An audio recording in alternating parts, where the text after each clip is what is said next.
Hello and welcome to Book Buzz Book Talk Edition, brought to you by the Peters Township Public Library. I am Miss Shannon. And I'm Miss Linda, and this is a new format for us. Yes. So if you haven't noticed, and it's even better, you can watch us like way more all the time all month. So yes, different. Every episode's different. So our first episode we focused on our programming, so if you missed anything, you can go back and watch that. And right now we're going to talk to you about our favorite books and our favorite authors. Then you can just keep watching. If you're like, you know what, they talked about something I really was interested in, just go back and skip through and find it. Yep, straight through to the books. So that's how we're doing it. So here we go. Yes. Okay. Take it away. A little frog in my throat. So we're going to start off with, we did do it this way last month, and we think this is a good format for us. A featured author. Within our department, it'll always be within Youth Services Department. Author, yes. So today's featured author is Roald Dahl. One of my favorites. Good choice. Yes, very good choice. Well, we're going to start with, I think they're going to show his pictures. Here's some pictures of him. I don't know if I would know what he looked like, honestly. No, see, I wouldn't either, other than, yeah, I had to look it up. I would suppose, I don't even know if they no, because Quentin Blake always illustrated his books, so. Yeah, but I mean, if they would, sometimes, they'll put them about. Yeah, not the so author. much with children's books, I feel like they don't really give or their picture headshots. or anything. Okay, so anyway, there we go. So there's some pictures up there. Roald Dahl, he was 1916 to 1990, so I mean, in my looking at life, 1990 doesn't feel like that long ago, but I guess it was, huh? A few years. Yeah, just a few. All right, so I wanted to feature him and tell you a few things about him. Well, I've got look at all this, but I'm not going to tell you. You've highlighted the entire thing. Pretty much. Well, I cut out a lot of it, but just some highlights, but I know we won't go through all of it, but it's just some good things.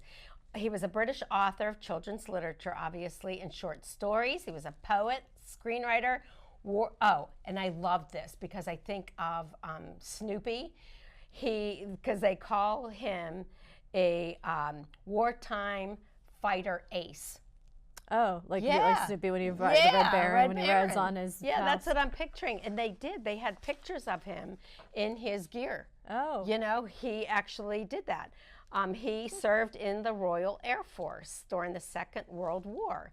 He became a fighter pilot and then an intelligence officer. And then he became a wing commander. I mean, how far off is that from being an author? A veteran, and especially his books are so quirky and funny. They are. And I love when I'm reading up on this of how he came up with his stories, the whole ideas, which makes sense because a lot of times they'll tell you when you're taking classes or learning about writing to write what you know. Right. Okay. So Dahl's his short stories are known for their unexpected endings. His children's books for their unsentimental, often darkly comic mood, featuring villainous adult enemies of the child characters, which is true because you think of all his children books champion the kind-hearted though, and feature an underlying warm sentiment. His works for children, and these are just some of his things, and I brought some to show you. James and the Giant Peach. We've got Charlie and the Chocolate Factory. I even brought, he's so popular now. I mean, his popularity, of course, will go on forever. Right. But many of his books have also come out on DVD, or have gone into being made into movies. That's my favorite version is the Willy Wonka one. I do I don't too. like the one with the dark one. Yeah, with Johnny Depp. Yeah. I haven't seen the Wonka, which is like that prequel. I haven't seen that yet, but I've heard that was good too. Okay. But that's my favorite. That's a classic. Yeah, that is a classic. So everybody probably, I don't know, probably one of his most famous, of that. And the other one, which is really famous and fun, that they did the movie Matilda. Yes. I loved Matilda. Yes. Oh, that movie was so funny. Yeah. what was her name? Trumbull. Yeah, Trumbull Mhm. or something like that. And The Witches. Yep. I have a witch's story. I'll Another share it one? with you in a minute. Okay, yeah, now, and I'll share one from him too, The Witches. You know, this Quentin Blake that does all of his illustrations is great. And last one I'll show you is the BFG. I love that one too. Yeah, that's a good one too. There's so many more. Fantastic Mr. Fox, The Twits, Danny the Champion of the World, George's Marvelous Medicine. So, yeah, he's very popular with all of that. So when he was 6 years old, he met his idol, which was Beatrix Potter. Oh, wow. How cool is that? Obviously, if you know Beatrix Potter, author of The Tale of Peter Rabbit, and he actually got to go to her home and had that dramatized in a 2020 television film called Roald and Beatrix, The Tale of the Curious Mouse. Interesting. Yeah. Okay, this is where I'm going to just read a little bit more of where some of these stories started coming from. It's crazy sad, but crazy how it works its way through you, and it probably in a mental, psychological way really helped to be able to write through this. Okay. At age 8, he and 4 of his friends were caned by the headmaster after putting a dead mouse in a jar of gobstoppers. Remember that word? Yeah. At the local sweet shop. So they put a dead mouse in the candy jar, whatever, gobstoppers. Everlasting gobstopper. Which was owned by a mean and loathsome old woman named Mrs. Pratchett. So Mrs. Pratchett inspired Dahl's creation of the cruel headmistress, Miss Trunchbull, in Matilda. Yeah. So that's where he got that. I mean, they should have been caned, but putting a mouse in a bowl of candy at the candy store is a really, really low thing to do. I know, it is pretty gross, but I mean, I think Yeah. just caning for any reason is... Yeah, that's awful. Talk about child abuse. Oh, my Yeah, God. that was a And then, different of world course, gobstoppers, a favorite sweet among the British schoolboys. It was between the wars. Dahl referred to them, the everlasting gobstopper and Charlie and the Chocolate Factory, so that became popular. So he thought that caning was so brutal that it was the result. He figured the headmaster just hated children. Yeah. And hated them. I would think the same thing. So he would later build that all into his dark fantasy, The Witches, and the antagonist exclaiming that children are revolting. And that's where that came from. So his first book, I didn't know this. I don't know if it's related, though. You know how there was a movie, The Gremlins? Yeah, I don't think he's No, connected that's to not that. the same one, right? Because his first book was called The Gremlins, published in 1943. It can't be the... I should have No. looked that up, but I don't little know. creatures. Well, maybe. Yeah. Did they, duplicate when you got them wet and turn into little monsters? Oh, I don't know. Oh, well, no, I don't think that one went on, because he even sent a copy to First Lady Eleanor Roosevelt, who read it to her grandchildren, and the book was commissioned by Walt Disney for a film that was never made. But then he went on to make all these other ones. All of his works are usually told from the point of view of a child, which we Yes. could definitely see that. And they always typically involve adult villains who hate and mistreat children, and feature at least one good adult to counteract the villains. So, and that's truly his... That's how they all are. That's how all of them are. So he wrote the script for Chitty Chitty Bang Bang. Did you ever see that? Oh, yeah, of course. I love Chitty Chitty Bang Bang. Yeah, I that's remember interesting that. He read the script to that one. Yeah, he did, and then talks about all the stuff that he did for his other things. All right, so the last thing I'm going to read is, as a children's author in popular culture, he wrote this book. It's called Roald Dahl's Revolting Rule Book, and it features 8 main rules he applied to all of his children's books. These are so him. 1, just add chocolate. 2, adults can be scary. 3, bad things happen. 4, revenge is sweet. 5, keep a wicked sense of humor. 6, pick perfect pictures. 7, films are fun, but books are better. And 8, food is fun. I like all those things. Yep, and with that, those are his 8 main rules that he applied to all of his children's books. Well, I have a story then. Okay, good. So, and this goes to why reading books aloud to children is so important, because and when I was in the 3rd grade, Okay. which mathematically I think it would be about 30-ish years ago. Okay. Makes me sick to think that, but that's Okay. about close to what it No, would be. You're brave to have mentioned it. Go ahead. And yeah, which is crazy. I was really, really intelligent. I started school, Yeah, whatever. from birth. But anyways, so I remember, and my teacher's name was Mrs. Zirkle, and she read us out loud The Witches. So, and I distinctly remember her reading it, and I always loved when teachers would read aloud to us. Especially once we started listening to the chapter books, and we would just sit there at our desks, and the teacher would read to us. And I remember all the way through, even into like middle school, I had a teacher that did that, and I can still to this day remember almost every book he read to us. That's how impactful I think that it is to read aloud to children. So, anyways, so she read to us The Witches, and I feel like that maybe was my first experience with the Roald Dahl books. I had started maybe reading them on my own at that point. I think Matilda was coming out. I know that I owned Matilda and the BFG. We read Twits in school. I don't remember what grade. But anyways, so she read us The Witches. And there's one chapter where, so the boy in the story, like he like overhears this like convention of these women, and he is kind of freaked out by them, and he's kind of peeking in on them, and then they start to they talk like with that that accent or whatever we were saying, like children are vivolting. Yeah. But then the lady in charge, she'll tell them to remove their gloves because witches don't have like the right kind of fingers, or they have long. They have like long like fingery nails. So they always witches always have gloves on. They always have pointed toe shoes on to hide the fact that they don't actually have toes. Oh. And they always wear wigs because they're actually bald. I remember my teacher reading this story, and she's telling and reading it in these voices and stuff.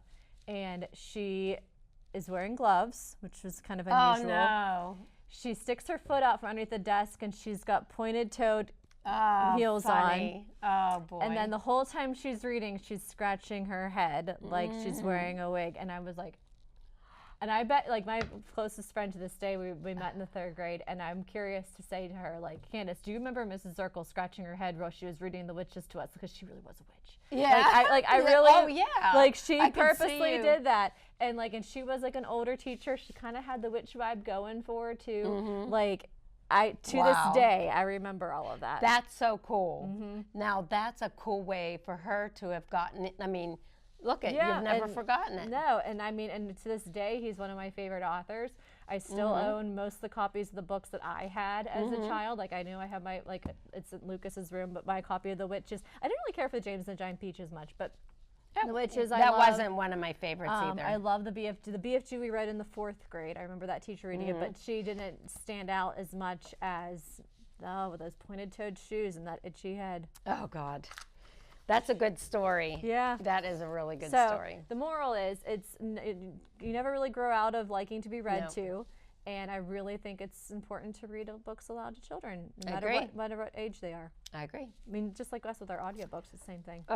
That's a good story, and that is that boy that just brings that point home. It really does, and great for that teacher to have really, read it, but like really got into it. And she knew she was going to be on that chapter that day, so she dressed appropriately. That is so perfectly scary. Yeah, it was good. Yeah. So, okay, you want to start with a book? Sure. So we are in February, so we're going to focus mostly on good February themed books. So every book that I have is something to do with like a YA romance. All different genres though. So the first one, this is actually our newest. This was on our new shelf. It's brand new. Midnights with You, and it is about this girl and her. She lives with her single mom, and her mom's really, really kind of controlling. and she doesn't want her to learn how to drive. But Dee Dee, who's the main character, she just wants to learn how to drive so bad. And when she meets the boy next door, and he's like, I can teach you how to drive. So every night after her mom's in bed at midnight, they go out and drive, and she teaches her how to drive. And of course, you know, if you're out in a car late at night with a cute boy, crushes are going to happen. Really? I know nothing. I'm assuming by the title Yeah. and the premises that a romance is going to be sparking. Yes. Soulful debut romance by this author, Claire Osongaka. I don't know how to say her last name. I apologize to Claire. Yeah. But Midnights with You, brand new YA book with a little bit of romance and some, you know, family, coming of age, family issues, and all that fun stuff. Excellent. I also brought Valentine's, but right before I jumped into it, just because we have gotten some new series in, I wanted to bring these just to show into our graphic novels. Some new series. This was Sonic, I guess, of course, the movies and everything. Sonic the Hedgehog. Somebody had requested it, and I looked into it, and I thought, wow, we didn't have have anything. And because I don't have, other than what I hear from kids and moms around the library, don't, you know, have kids at this age. So I looked into it and went, wow, you know, boy, did they sure have them, and they're beautiful pictures, as graphic novels will be. Oh yeah, fun. Sonic and Tails. Yeah, so we have Eggman, Knuckles. You know them all. Yeah, I played the video game when I was a kid, and Lucas has seen all the movies, and he has the games too. It was a 90s video game. Yeah. Oh, I remember that, but and then they made him into movie. And Jim Carrey is the villain in the movies. He does a good job. Oh, okay. Well, there we go. You asked for it. We've got the whole, probably the whole series. I love it. Yeah, got them all. Yeah, wanted to show that real quick. And this is another new graphic novel into, oh my gosh, the graphic novels, like crazy.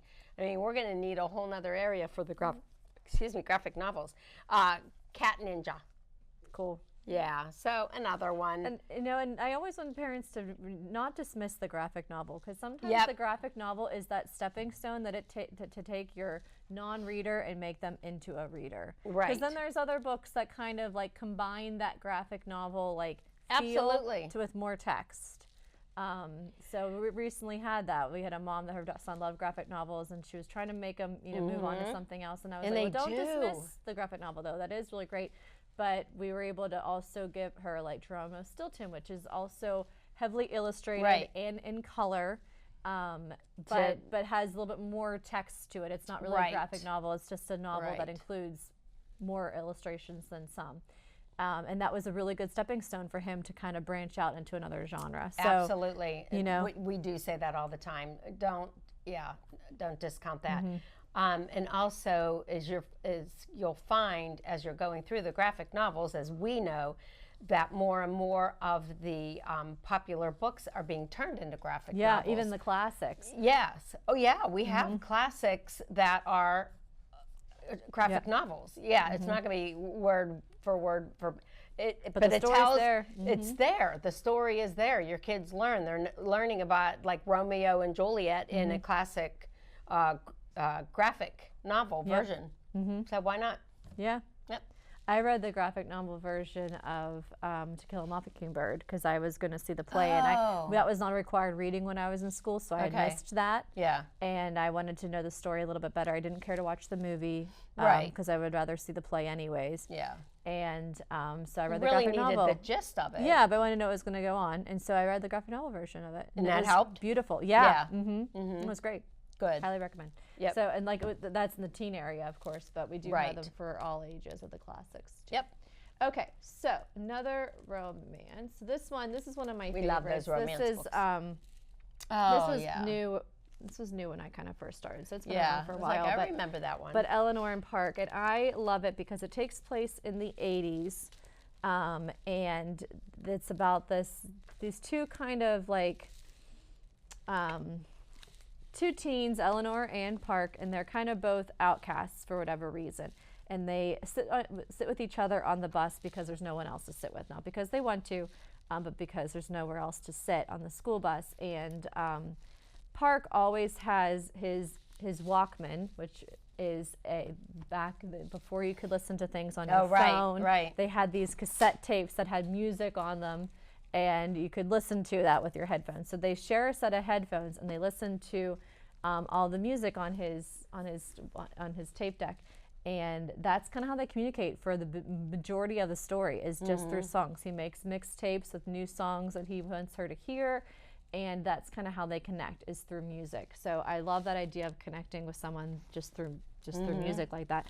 And it has a lot of really fun 80s references, which I'm a big fan of anything 80s. So it's a really good one. Yeah. Rainbow Wow, it was her debut novel, but she has done so much since then. But really, really sweet That's romance. a nice one to Eleanor and bring, Park. when you bring them back like that.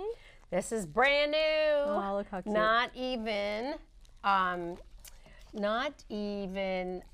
ready. It's not out on our shelf yet, but it will be real soon. As soon as we get back, we'll get this cataloged and onto our shelf. It's called Heartfelt by Elaine Vickers. Brand new. Look at the back. The back has looks like a Valentine, maybe a little bag of cookies. Yeah, with a little bag of cookies. Red, pink, big, small, no matter the person or the size of their heart, showing and sharing love can be simple. And when you give love away, it finds its way back to you, because the more love you share, the more you realize it's all around you. How will you give from your heart? Aw. Isn't that sweet? Yeah. Well, Yeah, nice illustrations. isn't it? The special play, just really kind of looking at the smallest things, Hearts, the hearts don't say I love you, but kind of they do when you share them. So let me just show, Cute. yeah, beautiful. Pictures by Samantha Cotterill, and they're great. Oh, Yeah, that's a cute one. it is so cute. Very sweet, different, and it's hard to resist. These are about what love feels like. Warm cookies we take to the neighbors. That's what that back one was. Oh, I mean, anyone who wants to bring warm cookies to me, Hey. that's a great way to show some I'll love. give you my address. So sweet, heartfelt. Cute. Really cute. Yep.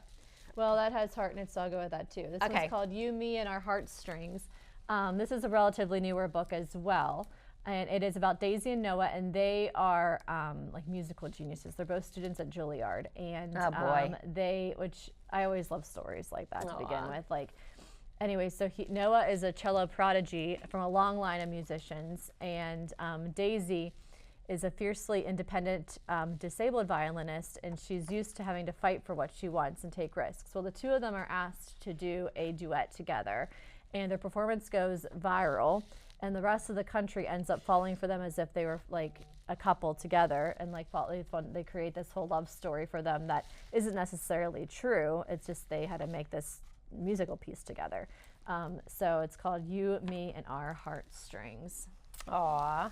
So by Melissa C. This looks like a cute one, and I like how he's has the flowers with his cello case and stuff. Yeah, that is sweet. I like this one too.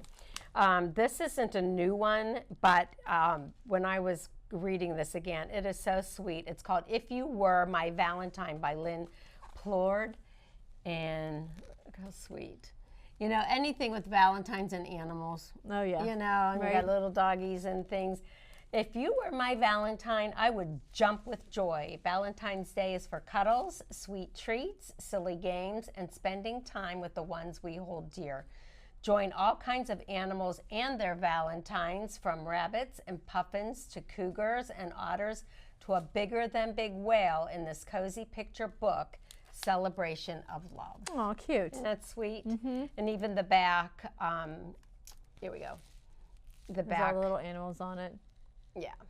Aw. That's all isn't that sweet? There we go. Another one. If You Were My Valentine. Cute. All right. Well, I have The Love Interest. This is another brand new one, and it is basically a superhero story. So Jenna is actually saved by the world's newest superhero, Blaze. And so in the eyes of the public, that means one thing: Jenna has now been cast as the love interest. So is she really? Maybe not. But he did have to save her because he's a superhero. So if you are a superhero fan, this is definitely a fun one for you. Or if you just like a little bit of a romance story, this is a different kind of twist to that. So The Love Interest, brand new by Helen Cominford. Very cool. Yeah. I'll tell you what, Valentine's in our department is so much fun. You know, the books are great and the feeling is great, the crafts are great, the programs are great. Okay, another new one called Bobby and the Big Valentine. Cute. And all about best friends and, you know, making big plans. Valentine's Day is approaching, and Bobby has big plans for the card that he'll make for his favorite person. The card needs to be perfect and has to show just how special his friend is. But worried that what if his special friend doesn't feel the same way? So he makes, as you can see on there, a huge Valentine. Aw. Yeah. I guess you can't make them any bigger than that. Words by Timmy Wojtas, illustrations by Addie Rivera Sanda. And we apologize for always mispronouncing everybody's names. Authors around the world, please know. Our heart's in the right place. Do you want to do another cute one? Because we got a lot of new Valentine's Day ones there. Yeah. This is cute. Joyce Wan, Be My Yummy ABC. Oh, cute. How cute is that? I mean, what says love more than, I said love with my heart-shaped pizza. Yeah, but a donut helps too. Yeah. So it's like a bite of love on every page. Warm apple pie, just you and me. Burrito baby, snug as can be. Twirly curly crepe, supreme. Swirly whirly dosa dream. It's a bite-sized book, savory and sweet. A yummy love letter from A to Z. Cute. And yeah, look, and that's what they do. Okay, I'll show this page. I for my dreamy ice cream sandwich treat. J for my jelly donut pillowy sweet. Oh, I'm hungry now. Go I for know. some sweet treats. There we go. So I think that's about going to wrap up our books, isn't it? Yep. Until our books for March. Yep. So I hope you Come in and get some good love books from the library. Yes, and all of these books that we've shown, that I've shown, that we've just recently received for Valentine's, we will make sure we get them out on the shelves for you to check out. So first come, first serve. Get to the library. And happy Valentine's Day, everybody. Yes, happy Valentine's Day.